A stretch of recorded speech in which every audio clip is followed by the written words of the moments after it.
2021년에 있었던 사건인데 작년이네요. 아마 아파트에 사시는 분들은 집집마다 월패드라고 있을 겁니다. 거기서 이제 누가 오면은 거기 화면이 뜨고 그걸 보고서 인터폰으로 사용하면서 문 열어둘 수도 있고, 이제는 핸드폰과 연결을 해서 반려견이 혼자 있어도 확인해 볼 수도 있고, 뭐 이렇게 진화를 했는데, 문제는 이제 이렇게 인터넷에 연결된 집에 있는 전자장치, 컴퓨터 장치들이 해킹을 당할 경우 어떤 일이 벌어질 수 있는지를 보여주는 사건이 벌어진 거죠. 경찰청 사이버 테러 수사대는 일부 공동주택의 월패드가 해킹돼 촬영 영상이 유출된 정황을 확인하고 수사에 들어갔습니다. 월패드 카메라에 찍힌 사생활 영상을 다크웹에서 판매한 정황도 포착됐습니다. 인터넷 커뮤니티에 월패드 해킹 아파트 명단까지 떠돌면서 월패드가 설치된 아파트 주민들은 불안감을 호소하고 있습니다. 경찰은 영상 유출이나 유통 사실 등이 확인되면 정보통신망법 위반과 불법 촬영 혐의를 적용해 해커 검거에 나설 방침입니다. 월패드를 해킹해서 영상을 그 다크웹에 올렸는데 대략 한 700여 단지, 전국에 걸쳐서 700여 단지가 털렸고요. 정부에서는 일단 워낙 이게 사안이 중대하기 때문에 긴급 대책을 막 발표하고 했는데, 그 소프트웨어 빨리 업데이트 하십시오. 그리고 패스워드를 뭐 간단한 걸 쓰지 말고 바꾸라는 거, 그리고 카메라는 다 테이프로 붙여서 뭐 하라 그랬는데, 이거 가지고는 택도 없다는 거죠. 일단은 왜냐하면 이게 문을 열 수 있거든요.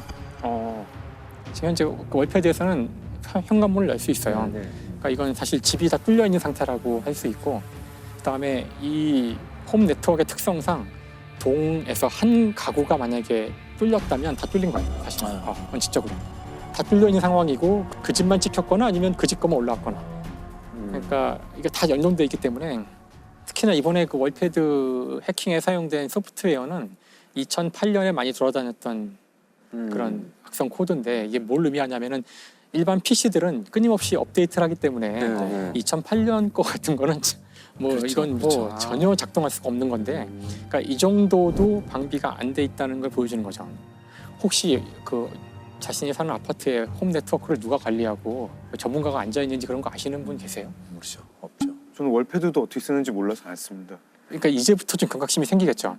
이제 막 연결되고 있는 홈 네트워크 같은 거의 무방비 상태로 지금 네트워크 연결되는 것들 중에 상당히 위험한 것들이 있고 아무도 챙기고 있지 않다는 거예요. 그래서 이거 중요한 문제가 될 수 있어요. 보안을 위해서 뭘 어떻게 해야 될까요? 보안을 위해서. 홈 네트워크 같은 거는 인터넷에 연결을 할 거라면 전문가가 앉아 있어야 한다는 거예요. 그렇지. 지금 우리 회사나 집에서 지금 인터넷 막는 정도의 그런 능력을 가진 사람들이 거기 앉아 있지 않을 때 함부로 연결하는 순간 다 뚫릴 거라는 거죠.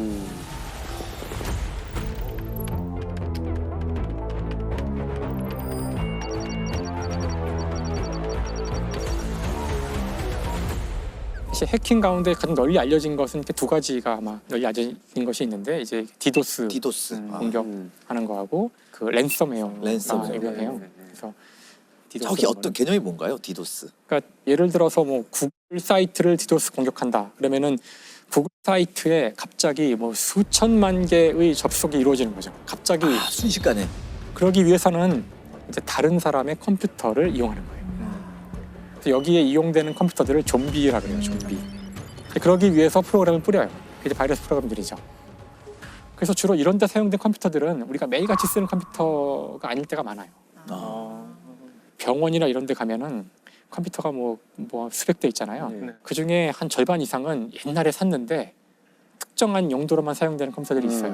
네, 맞아요. 엑스레이 장비를 뭐 굴린다거나 뭐 업데이트 거의 안 시키고 아무도 보지도 않고 창고에 가면은 뭐 수백 대가 쌓여 있는 거죠. 근데 네트워크에 연결은 돼 있고 보통 이런 것들이 많이 감염이 돼요.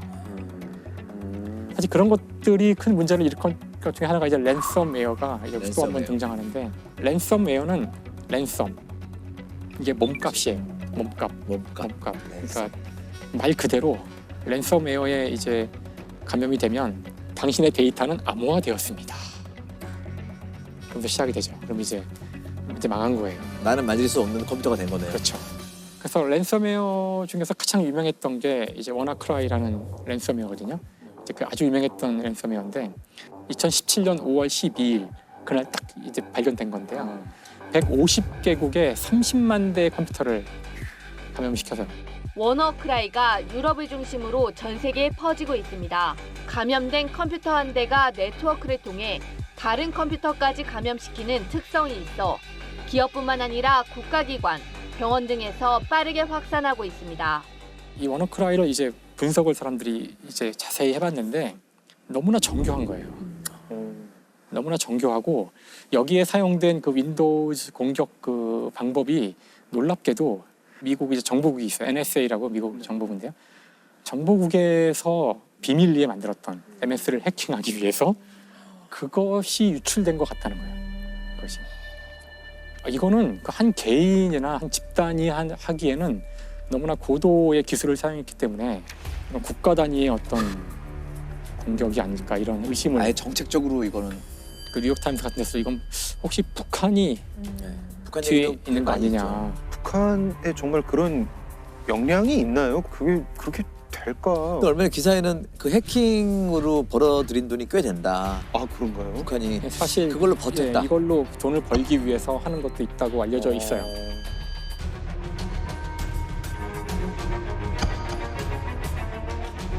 그러니까 이게 무슨 얘기를 하고 있는 거냐면은 이미 벌써 미소 냉전은 끝났지만 이제 세계는 새로운 종류의 전쟁에 돌입해 있다는 거예요. 그래서 이미 해킹은 이제 개인의 단순한 이런 것들은 웬만한 거 다 잡아낼 수 있는 상황이 왔는데 네. 국가가 나서서 하는 것이 굉장히 위험한 지경에 사실 이렇게 만들어진 어떤 슈퍼 무슨 컴퓨터 바이러스가 전 세계를 마비시킬지도 모르잖아요. 이거는 뭐 어디서 이걸 누가 준비하는지를 알 수도 없고 네. 정부도 우리가 했습니다라고 발표 안 하니까 일종의 선전포고 없는 전쟁이잖아요. 그러니까 정말 이제 정부를 믿을 수 있냐는 건데 특히 IT 문제에서는 정부라고 제가 얘기했지만 사실 미국이죠. 전 세계의 모든 IT 기업들은 다 미국에 있고 인터넷을 깐 나라가 미국이고 그렇죠. 정보화 산업을 이제 주도하고 있는데 과연 미국은 이 정보의 문제를 어떻게 다루고 있을까? 이제 그것을 보여주는 단적인 사건이 그 유명한 이제 2013년 이제 스노우든 사건이죠. 미 메릴랜드주 국가안보국 정사 깊숙한 곳에 있는 특수부대가 개인정보 수집의 근거지로 알려졌습니다. 민간 해커 등 1000여 명의 정보팀이 상주하며 지난 6년간 정보 수집 프로그램 프리즘을 운영해온 것입니다. Well, I, sitting my desk, certainly had the authorities to wiretap anyone, from you or your accountant to a federal judge to even the president if I had a personal email. 그것이 이제 소위 말하는 미국의 프리즘 프로젝트예요. 프리즘 프로젝트. 프리즘 프로젝트가 있었다는 사실이 밝혀지면서 미국이 발칵 뒤집어지는데 NSA죠. 미국의 정보국이 이 세계에서 여기서 중요한 건 세계예요. 세계. 그 세계에서 움직이는 이 정보를 통째로 이제 감청하고 있었다는 거예요. 근데 이 감청하고 있는 정도가 어느 정도냐면은 그 대서양 해저에 깔린 케이블이 있거든요. 인터넷. 그러니까 인터넷이 결국은 이제 전선이기 때문에 뭐 태평양이건 대서양이건 지나갈 때 해저에 케이블을 깔아야 돼요. 이 해저 케이블에다가 직접 외부에서 전선을 갖다가 물리적으로 붙여가지고 거기로 지나가는 데이터를 몽땅 다 뽑아내고 있었어요. 실제로 전 세계 망이 해저로 연결돼 있다고요? 연결돼 있죠. 그렇지 않고서 어떻게 써요? 무선 통신으로 가는 거 아니니까. 그래서 통째로 그 붙여서 뽑아내고 있었고, 예. 그러니까 그런 일이 오바마 대통령 하에서 진행이 됐고 그에 대해 사과 안 했고요. 여전히 이 사람은 간첩죄예요. 국가정보기밀죄고 미국 정부는 이거에 대해서 스노든이 반역자라고 생각하는 거죠. 미국 정부가 굉장히 불법적인 이 일을 전 세계를 상대로 벌인 거고 그걸 고발한 내부 고발자인데 이 문제에 대해서는 미국 좌우 진보 보수 할 거 없이 다 그러니까 무서운 나라. 에드워드 스노든은 반역자다 이렇게. 아니에요. 근데 2014년 그 다음 해죠. 네. 2014년에 에드워드 스노든은 공공 서비스 부문의 퓰리처상을 받아요. 공공을 위해서 이제 훌륭한 기사잖아요, 이게. 네.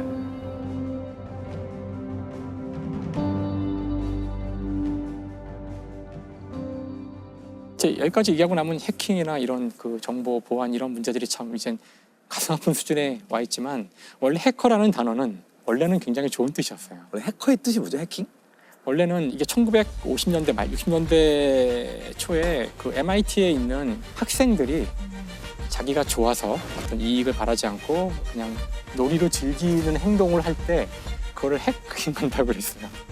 사실 이들의 생각은 원래 이제 정보가 굉장히 중요해질 것이고 우리 모두가 정보의 사회에 들어갔을 때 이 정보만큼은 어떤 특별한 단체의 독점 없이 모두가 공유하도록 하자 그런 생각을 가졌던 거예요. 그래서 다른 컴퓨터에 침투하는 것도 그 컴퓨터가 막혀 있거나 그러면 안 되고 그들은 다 공개해야 되고 그다음에 소스 코드는 만들면 다 공개하고 누구나 다 공짜로 쓸 수 있게 하고 이렇게 처음에는 해킹이라는 걸 되게 좋은 뜻으로 했지만 이제 지금은 인터넷이 과연 통제 없이 어떤 이런 선의만으로 이것이 지켜질 수 있는 곳인지에 대한 의문이 지금은 생기는 거죠. 네. 미래에 진짜로 중요한 범죄들이 여기서 벌어질 텐데 문제는 아직 많은 사람들이 이것이 무엇인지 정체도 잘 모르고 있다는 거죠. 그래서 조금 더 우리가 알아야 될 것 같고 그다음에 어떤 것들은 아마 개인의 수준에서 할 수 없는 것들이 있기 때문에 인터넷과 연결된 이 데이터를 다루는 곳에서는 보안에 그에 합당한 관심과 예산이 투입되어야지만 우리 자신의 프라이버시와 정보를 지킬 수 있다. 이 정도 얘기를 할 수 있을 것 같아요.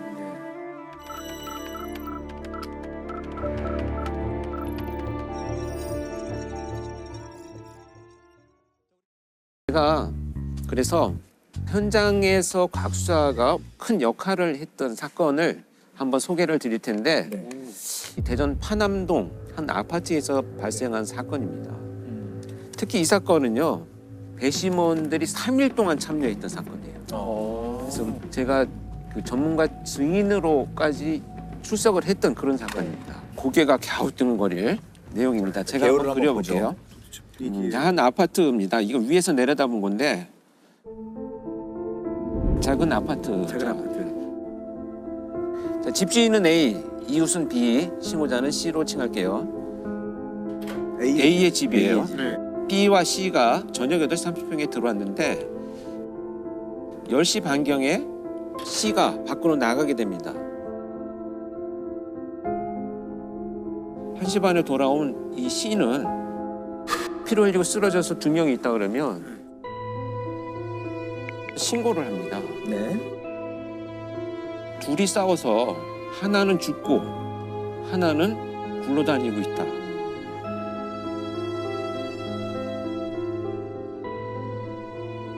근데 여기 방안의 구조를 보면 여기 작은 상, 소주병, 음식 이런 것들이 있고 네. 집주인인 A는 쓰러진 상태로 피가 이렇게 비산이 되어 있어요. 네. B는 옆으로 누워서 네. 옆으로. 신음 소리를 내고 누워 있었던 거예요. 네. 이 사람과 이 사람 가운데에 나체 절단기가 있어요. 여기 이제 양말을 신고 피를 밟고 돌아다녔던 흔적들이 조금 있어요. 경찰이 출동할 때 보니까 이 C는 이렇게 앉아 있었던 거예요. 네. 네. 1시 반에 다시 왔다고요? 좀 의심적이 몇 개 있네요. C가 범인인 거는 아닌. 장강민 선생님이 얘기한 것처럼 의심스러운 거는 지금 C잖아요. 그렇죠. 그러면 가장 먼저 이제 확인을 해봐야 될 것이 CCTV입니다. CCTV 조사를 해봤더니 다른 이동을 한 사람이 없고 C가 네. 처음에 같이 들어갔을 때는 흰 모자를 쓰고 들어갔는데 10시 반에 이 사람이 혼자 나갔거든요. 1시 반에 들어와요. 그런데 모자가 없어요.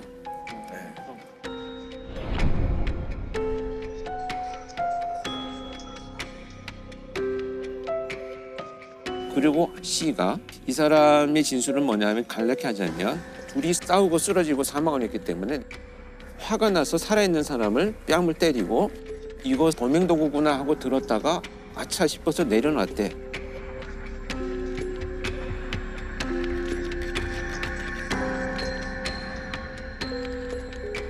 지문도 묻어 있고 지문이 묻어 있고. 이 사람의 피도 다 묻어 있고 그러니까 모든 진술이 직접 증거인데 직접 증거로 쓰기 어려운 증거가 돼버렸어요.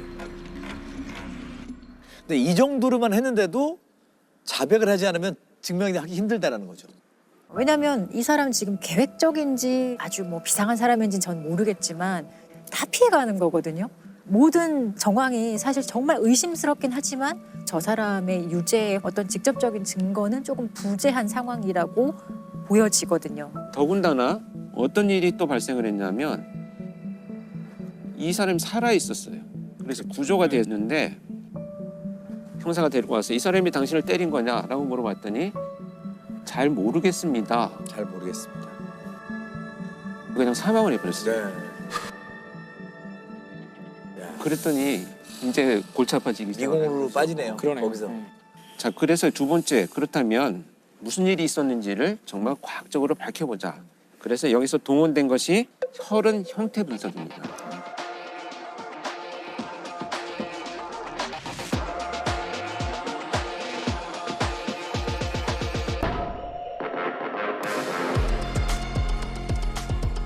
혈흔의 기본 원칙은 혈흔은 날아오는 각도에 따라서 지름의 크기가 다르다라는 원칙을 갖고 있어요. 그래서 만약에 직각으로 떨어진 경우에는 동그랗게 똑 떨어지니까.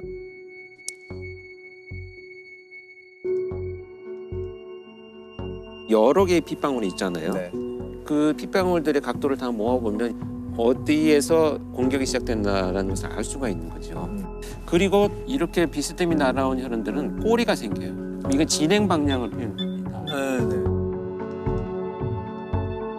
공격 도구가 예기인지 둔기인지를 구분할 수도 있어요. 왜냐하면 예기를 찔렀을 때는 핏방울이 가늘어요.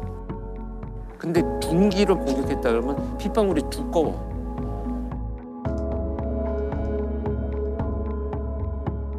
오른손으로 때렸는지 왼손으로 때렸는지 뭐 두 대 때렸는지 뭐 다 분석할 수 있는 거죠. 혈흔 형태 분석 결과에 의하면 A라는 집주인이 서 있는 상태에서 공격이 시작돼갖고 쓰러졌는데도 계속 약 80회를 공격했다는 것이 밝혀졌어요. B는 머리를 공격받고 쓰러져 있다가 이불 위에 이렇게 피가 고여 있고 의식이 들면서 이렇게 뒹굴러 나왔다는 거죠. C가 주장하는 바에 의하면 둘이 싸웠어야 되잖아요. 문제는 이 사람과 이 사람 중간 어디에도 서로의 혈흔이 겹친 게 없어요. 그래서 이 두 사람은 접촉이 없었다는 얘기예요. 둘이 엉겨붙을 일은 없었다. 그렇죠. 그리고 혈흔 족적이 네. C가 양말을 신고 이동하면서 묻은 족적의 크기와 같다. 네. 는 것이 일단 밝혀졌고요. 그 피는 사망한 A와 B의 혈흔이 혼합돼 있었기 때문에 발자국의 주인공이야말로 두 사람을 다 공격할 때 흘린 피들을 자기가 밟고 다녔다라는 것을 재구성이 되겠습니다.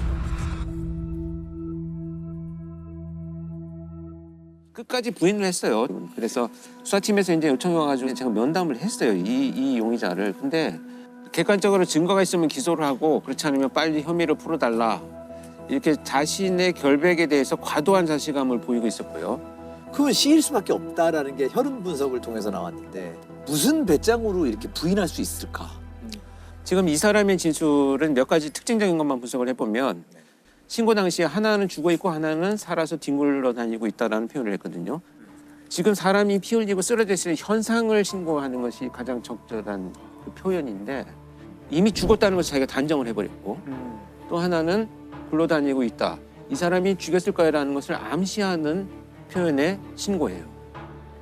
두 번째는 이제 정서적인 표현이 너무 생략돼 있어요. 예를 들면 진짜 사람이 하나 죽었는데 너무 놀랐어요라고 한 정서 표현이 완전히 배제되고 얘가 범인이야 라는 형식의 결론적인 것들만 신고하고 진술을 했기 때문에 범인으로 몰아가면 나는 좀 빠져나갈 수 있지 않을까라는 생각을 아마 현장에서 했을 것이다.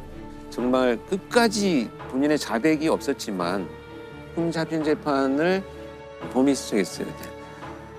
국민참여재판으로 더 이걸 호소하자. 자신 있었던 거지. 1년 동안 체포도 못하고 니들이 뭘 가지고 하는 거지라는 자신이 있었던 것 같아요.